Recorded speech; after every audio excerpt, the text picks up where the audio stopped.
Hola, hola YouTube, j'espère que vous allez toutes et tous très bien aujourd'hui. Moi ça va super. Dans cette vidéo, comme vous l'avez vu dans le titre certainement, nous allons aborder un sujet clivant, comme d'habitude, celui du culte de la virginité. Oui, alors c'est en même temps une vidéo relationnelle et aussi un petit peu politique, parce que tout est politique, bien sûr.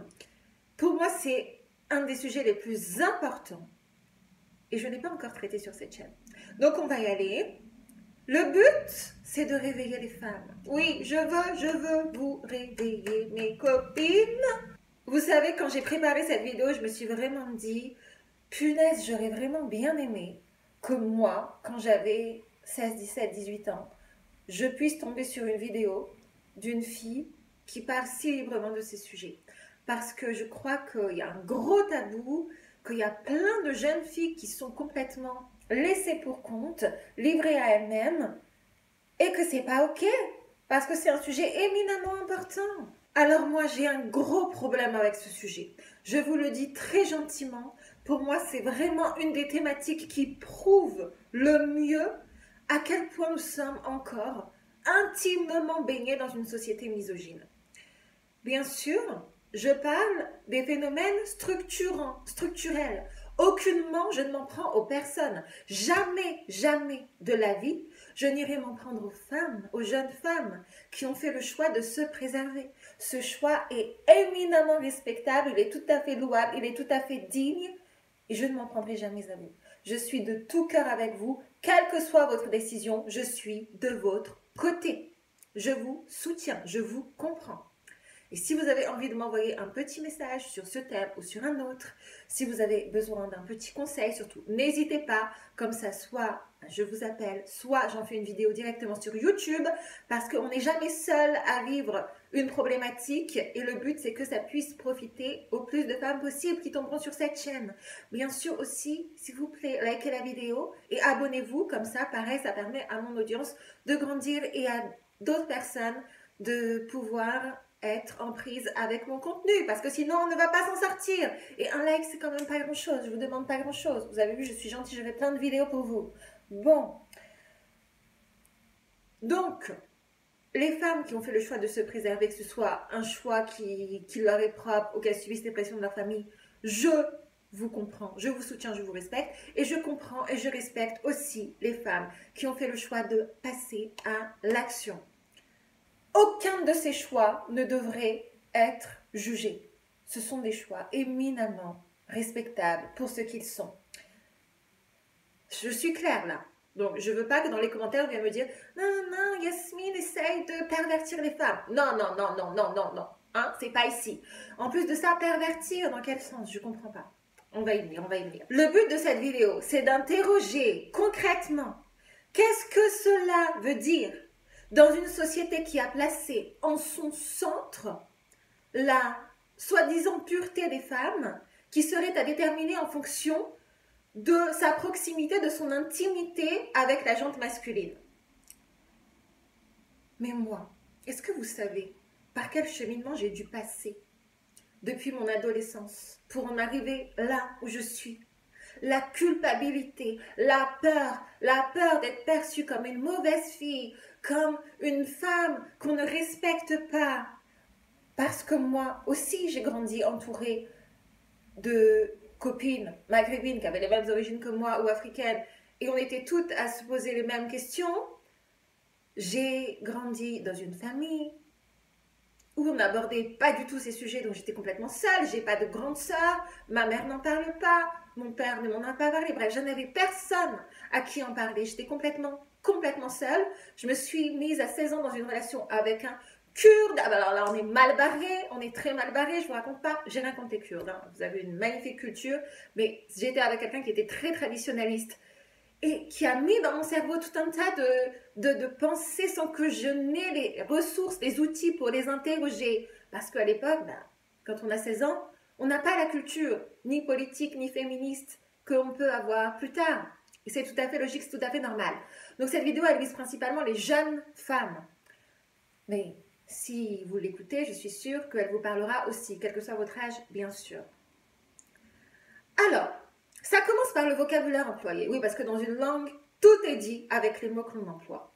Je voudrais que, mes copines, nous nous interrogions. On va s'interroger, on va faire un petit exercice. Vous savez, quand on parle de relations charnelles, les termes sont très éloquents. On dit souvent, et moi je suis coupable de ça, vous certainement aussi, qu'une femme s'est offerte à un homme, qu'elle a donné son corps, qu'elle s'est abandonnée, qu'elle a succombé, qu'elle a cédé. C'est ce vocabulaire que l'on emploie, précisément. Et quand une expression ne trouve pas son sens similaire pour être appliquée à l'autre sexe, à l'autre genre, il est bien probable que cette expression porte en elle le sceau de la misogynie. Et effectivement, elles ne font pas exception à la règle. Effectivement, il ne vous aura pas échappé que jamais, on emploiera de telles expressions pour dire qu'un homme a donné son corps à une femme, qu'un homme s'est offert à une femme, qu'un homme s'est abandonné dans les bras d'une femme. Non, ça n'existe pas. Ça n'existe pas. On est bien d'accord. C'est uniquement les femmes qui subissent ces expressions-là, machistes. On ne dira jamais qu'un homme a cédé quoi que ce soit. Et oui, c'est bien naturel, parce qu'un homme n'a pas de question à se poser de ce côté-là. Il a le droit de dire qu'il a envie, qu'il a le désir de coucher avec une femme. Mais si elle le dit, elle sera cataloguée, assimilée à des expressions tout à fait délétères.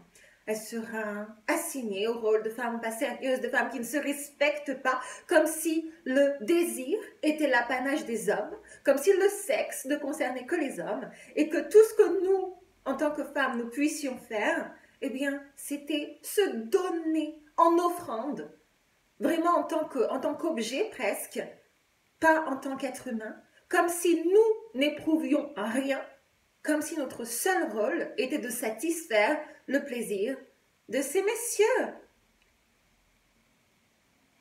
Donc ça dit que les femmes ne sont jamais en position d'être actives, que apparemment elles n'ont pas de plaisir, qu'elles ne sont pas aussi dans la volonté farouche d'aller chercher un moment agréable.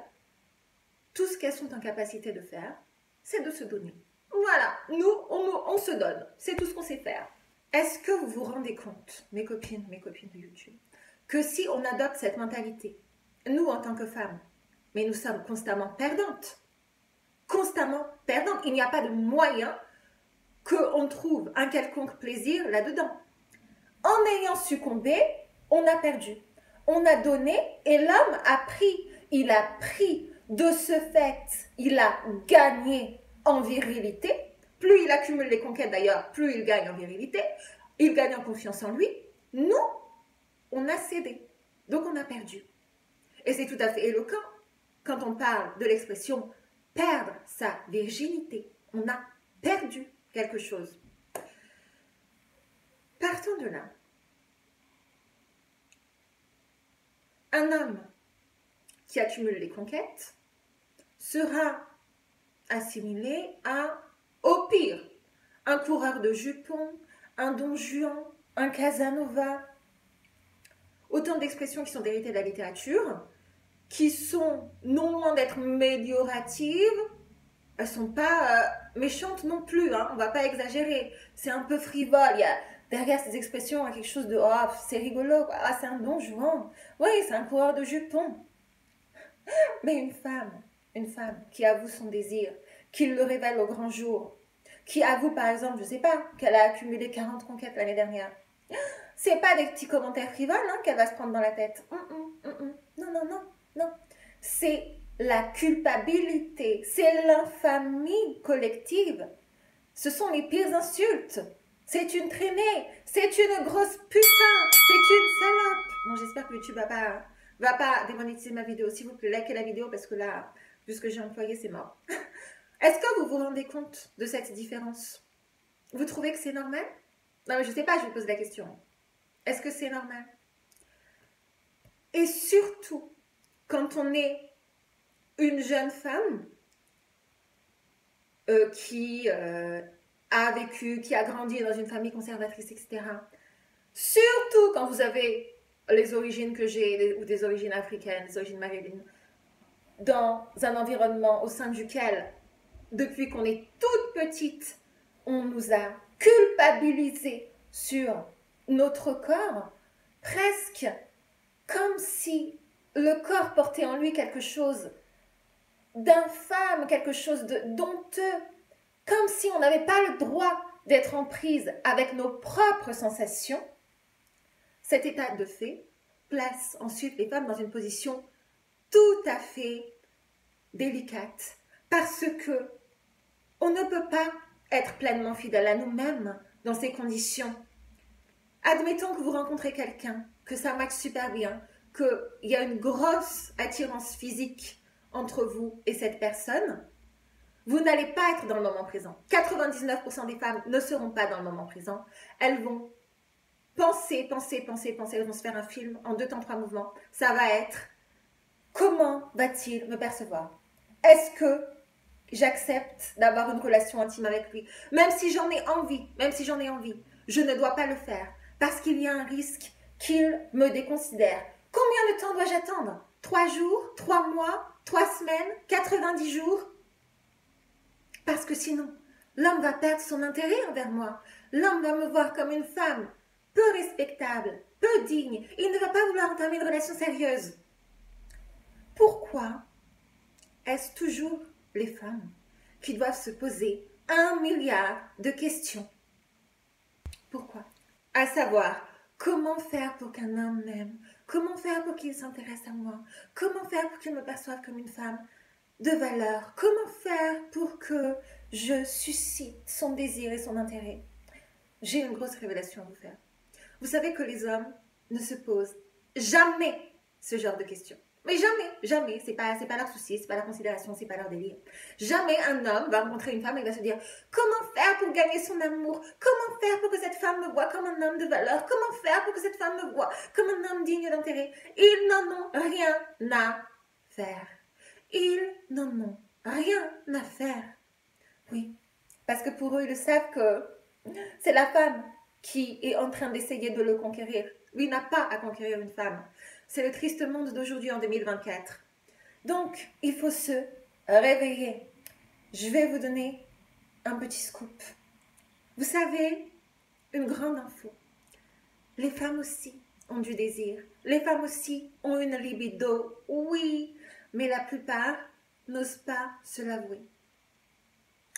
Parce que, soit elles ont des traumatismes, soit elles ont baigné encore une fois dans un environnement éducationnel, familial, qui les a tellement brimées dans ce qu'était leur corps, dans ce qu'était leur plaisir et leur désir, qu'il est inconcevable qu'elles puissent s'imaginer à elles-mêmes l'idée qu'elles éprouvent une sensation, qu'elles éprouvent l'envie d'être charnelles, d'éprouver un moment d'intimité avec un homme, parce que cela ferait d'elles des femmes peu sérieuses.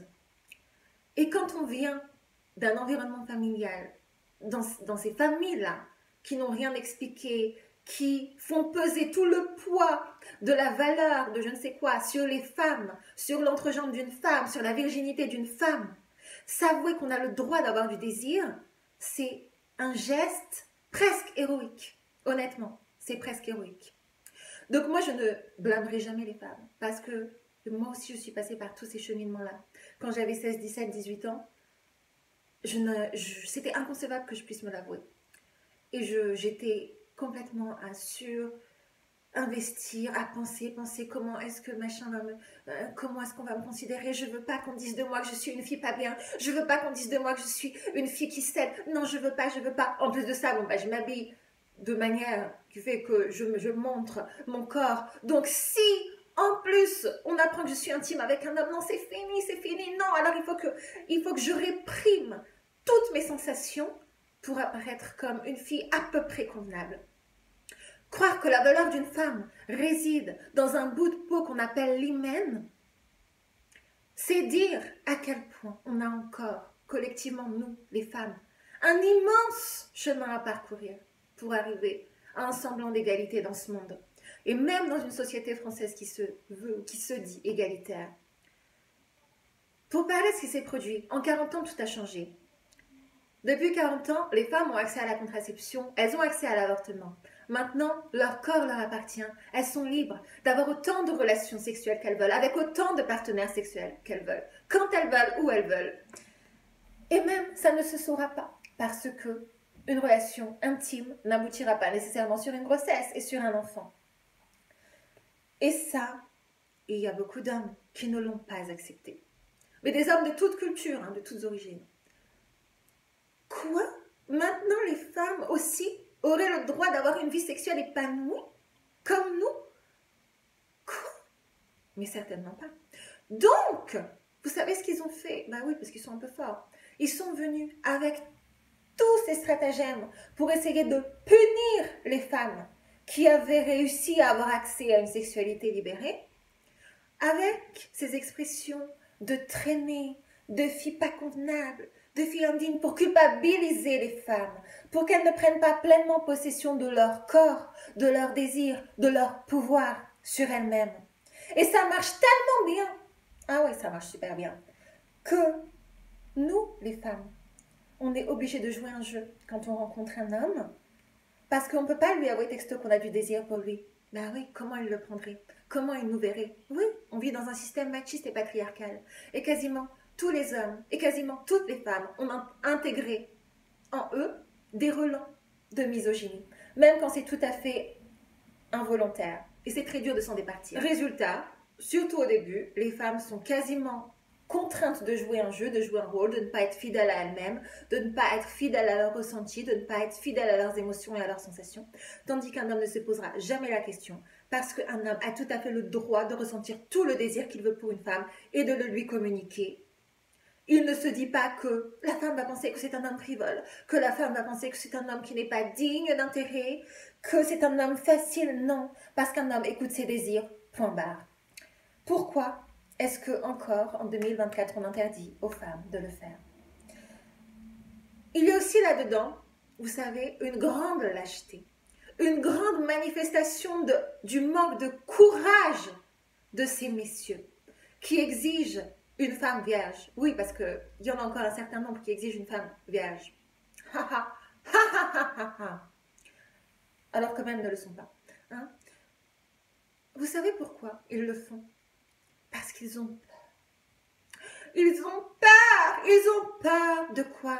De la comparaison. Ils ont peur que si une femme a déjà connu une vie sexuelle épanouie, elle puisse se montrer exigeante. Elle puisse dire « Mon coco, tu ne sais pas t'y prendre. Tu ne t'y prends pas bien. Je ne suis pas satisfaite. » Quel est le meilleur moyen d'éviter cela? Eh bien, qu'elle n'ait pas d'expérience. Quel est le meilleur moyen d'éviter cela? Qu'elle ne connaisse qu'un seul et unique homme et qu'elle soit absolument assujettie, contrainte d'être uniquement avec lui. Ben oui, parce qu'on a dit que l'honneur de sa famille repose sur elle, que tout cela repose sur ses épaules, sur ce qu'elle a dans son entrejambe. Est-ce que vous vous rendez compte? Je vous parle de la société française de 2024, de très nombreuses jeunes femmes qui sont prisonnières de ce schéma. Et encore une fois, ce n'est pas ces femmes qu'il faut blâmer, c'est la société dans laquelle nous vivons. Moins une femme a de clés pour savoir ce qu'elle veut, ce qu'elle aime, ben, plus elle se satisfera du minimum. Et même si on la traite mal, elle s'en accommodera, vu qu'elle n'a pas de comparaison. Elle ne sait pas comment ça se passe. Elle ne sait pas comment ça serait supposé se dérouler pour elle. Moi, je ne pense pas du tout que les hommes et les femmes soient différents. Honnêtement, souvent je reçois des commentaires, ouais, les hommes et les femmes sont très différents. Je crois pas. Néanmoins, je pense qu'effectivement, la socialisation dans laquelle nous avons été éduqués fait que nous adoptons des comportements éminemment différents. Oui, ça c'est vrai. Par exemple, autre sujet. Attention. Écoutez bien. Je ne comprends pas comment est-ce possible que de nombreuses femmes, et encore une fois, je ne les blâme pas, je respecte le choix de toutes les femmes et je vous soutiendrai toujours parce que je suis de votre côté. Mais on va parler d'un sujet qui, pour moi, n'est pas beaucoup abordé de la manière dont je vais l'aborder, je crois. Je ne comprends pas comment un certain nombre de femmes ont accepté d'abdiquer leur plaisir en se mettant en relation avec des hommes de 30 ans de plus qu'elles, bedonnants, vieux, qui ne prennent pas soin d'eux. Tout ça parce que cet homme est fortuné. Ouais. C'est étonnant à quel point, si vous avez remarqué, je vois très rarement un homme de 30 ans au top du top. Super beau. Super beau. En couple avec une femme de 30 ans de plus que lui. Bedonnante elle aussi. Bref, ça n'existe quasiment pas. En tout cas, c'est extrêmement rare. Cependant, l'inverse existe. Il y a énormément de jeunes filles, de jeunes femmes de 20, 25, 30 ans qui sont en couple avec des hommes de 60, 65 ans.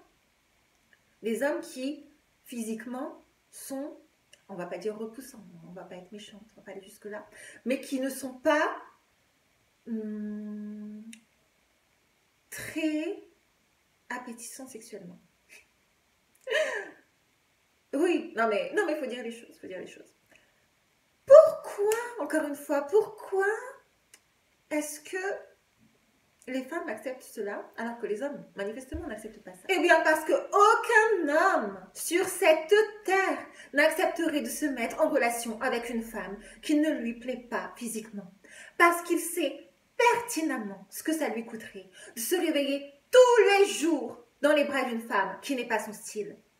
Parce qu'il sait très bien ce que ça signifierait de devoir être affectueux, de devoir engager une relation charnelle avec une femme qui ne lui plaît pas. Oui, parce qu'il faut qu'on parle français maintenant. Qu'est-ce qu'une relation amoureuse? Si ce n'est qu'elle a en son centre la relation charnelle.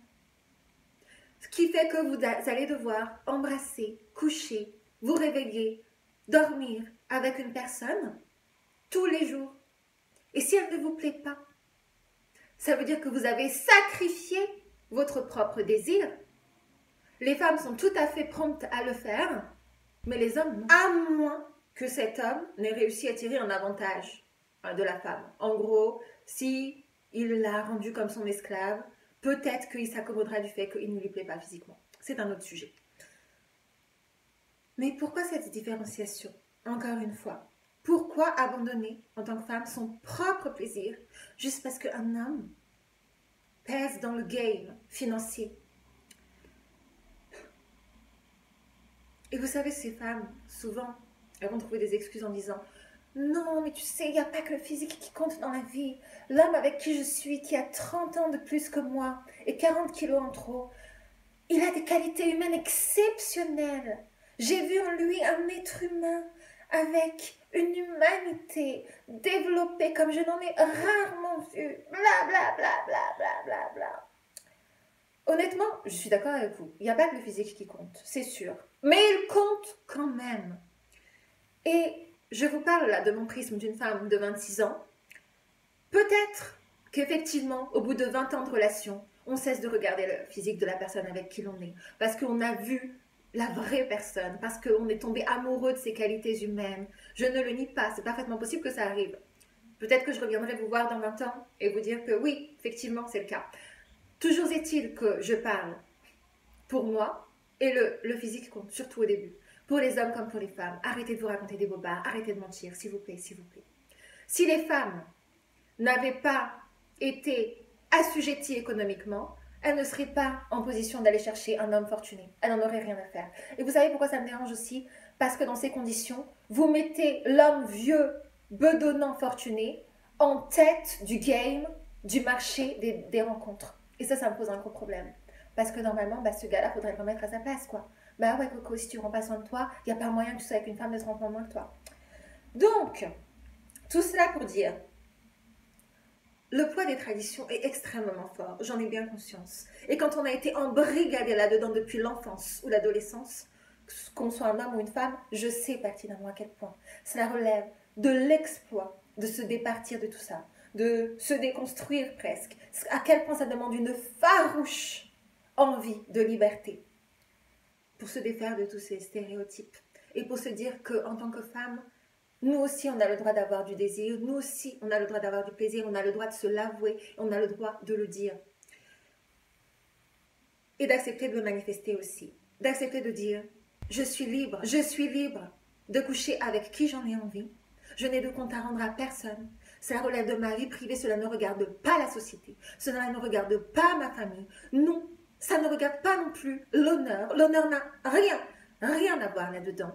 Si j'ai accepté de passer un moment joyeux avec une personne qui était consentante et qu'on a apprécié le moment, tant mieux. Personne n'a un droit de regard là-dedans. Personne n'a le droit de me dire que mon honneur est bafoué, que ma dignité s'est envolée, parce que tout cela n'a rien à voir là-dedans. Encore une fois, comme je l'ai dit, je n'incite personne. Tout le monde est libre. Les femmes sont libres de faire ce qu'elles veulent de leur corps.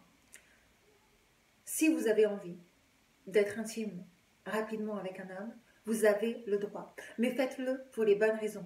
Si vous le faites parce que vous espérez qu'un homme va rester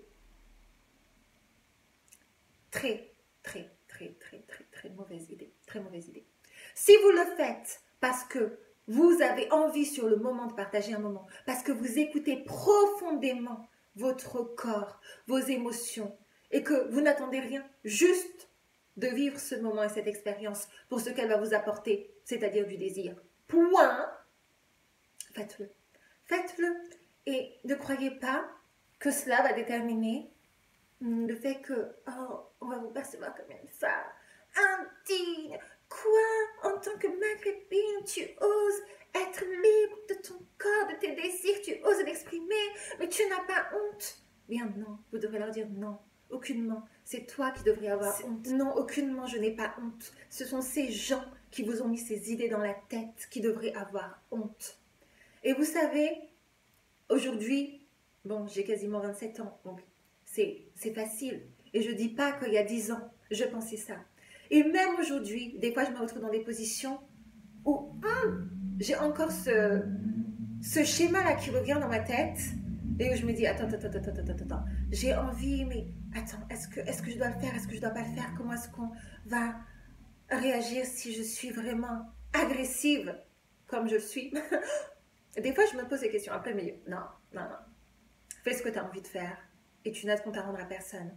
Et le jour où les femmes seront toutes avec cette mentalité de je n'ai de compte à rendre à personne sur la façon dont je traite mon corps, sur le nombre de partenaires que j'ai à l'année, sur la façon dont je considère les relations sexuelles, vous savez, quand ce jour arrivera, les femmes seront extrêmement fortes, les femmes seront extrêmement puissantes. Et je pense que tout le monde l'a bien compris. C'est pour ça que les hommes font tout, pour que les femmes n'arrivent jamais à ce degré de pouvoir sur elles-mêmes. Bien sûr, tout choix est respectable. Voilà, c'est ça que je veux dire. Sûrement, je referai une autre vidéo plus en détail sur le sexe dans les relations parce que je sais qu'il y a tellement de femmes qui se posent des questions de ça. Quand est-ce que je dois coucher avec un homme? Quel est le bon moment? Non. Ouais. En vrai, il n'y a pas de bon moment. Je vous spoil un peu. Il n'y a pas de bon moment, mais c'est en fonction de vos objectifs en fait. Qu'est-ce que vous voulez?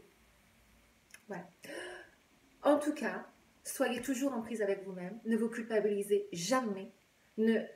N'abondez jamais dans cette société misogyne qui vous a fait croire que votre corps appartenait à la société. Non, votre corps n'appartient pas à la société, il n'appartient pas à votre mari, il n'appartient pas à votre copain, il n'appartient pas à votre famille, il n'appartient qu'à vous. Et vous êtes entièrement souveraine sur votre corps, vous êtes entièrement libre d'en faire ce que vous voulez, tant que ça vous fait plaisir, tant que ça vous libère, tant que ça vous donne du bonheur et de la joie. C'est tout ce qui compte. Le reste, ça n'est pas votre problème. Ça n'est pas mon problème. C'est ça que vous devriez dire. Ça devrait être votre phrase favorite. Ça n'est pas mon problème, ce que tu penses de moi. Voilà. Donc j'espère que ça vous aura plu. Si vous avez besoin de vous confier, etc. Je sais que ce sujet est très délicat. Honnêtement, je le sais. Et encore une fois, je vous le dis, je suis algérienne marocaine. Vous croyez quoi? Vous croyez que ça a été facile pour moi? Non, ça a été hyper dur d'en arriver là. Donc je vous comprends, je vous soutiens. Et quelle que soit votre décision, je la respecte. Mais si vous avez envie de vous confier, que vous n'avez pas de famille à qui parler, que vous n'avez pas de copine, que vous n'avez pas de sœur, que vous n'avez personne de confiance, vous m'envoyez un message, d'accord? Et je vous répondrai avec grand plaisir. Pareil, si vous avez des petites problématiques, envoyez-moi vos messages pour que je fasse des vidéos. Mes copines de YouTube, s'il vous plaît, là. J'attends vos messages, j'attends vos histoires croustillantes. Pas nécessairement sur ce thème, peu importe le thème, d'accord? Comme ça, j'en ferai une petite vidéo et puis on pourra réagir ensemble et ça pourra aussi aider les autres femmes. C'est tout ce que je souhaite. Voilà, je vous remercie beaucoup d'être resté jusqu'au bout, d'avoir regardé cette vidéo. N'hésitez pas à la liker encore une fois et à vous abonner si elle vous a plu. Et en attendant une prochaine, je vous fais d'énormes bisous et surtout prenez bien soin de vous. Profitez bien du soleil et de la journée qui vient. Bye!